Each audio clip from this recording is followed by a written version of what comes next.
Вот посудомойка какая должна быть, в каком состоянии. Вот все чистое. Вот так обслуживать нужно вот эти вот, вот это место.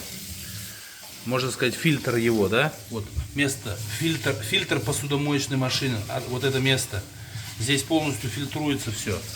Вот, сетка специальная. Видите, как она должна блестеть? С обеих сторон. Полностью блестеть должна. Это вот нержавейка. Вот как она грязь собирается. Это еще чистую помыли мы ее. Грязь сколько собралась. Вот. А было ужасно. Дай покажу, как разбирается. Вот эту штучку. Сейчас. Или заново снимем?